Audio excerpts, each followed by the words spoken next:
I was working for the Democracy Center in Bolivia. It's a small NGO that was set up in San Francisco in the early 90s and moved to Bolivia around 2000. And they work on supporting citizen action and campaigns on a range of different social and environmental issues.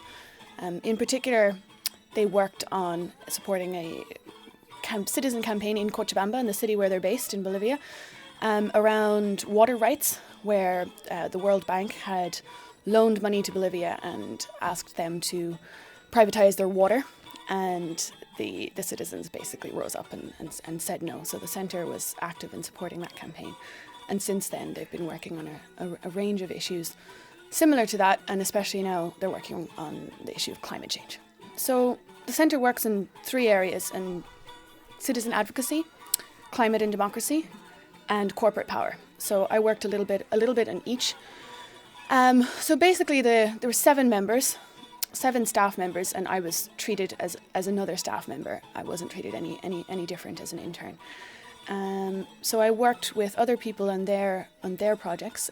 For example, my colleague produced a report on these international trade agreements that are impacting on social and environmental issues, and I helped with the promotion of the report. I worked with another colleague on a climate change and water website. It's a website focusing on the impacts of climate change on Bolivia's water.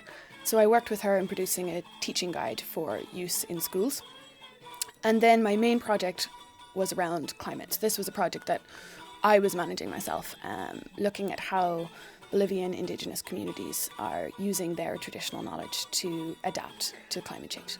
So mostly, I think actually working on so many group projects really did help. Although at the time I didn't appreciate it very much.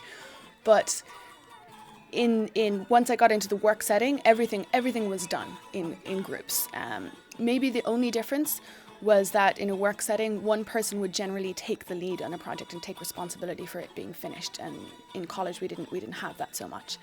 And the other thing was carrying out effective research, researching for essays, and making sure I had good quality sources was important then for when I was doing research for my project at work.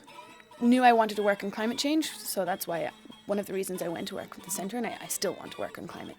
But I think I've become especially dedicated to the idea of supporting people in the global south, in developing countries, on issues that are important to them, rather than working in a more top-down approach. Don't be afraid to question the NGO before you go on how dedicated they are in providing a good experience for you and meaningful work.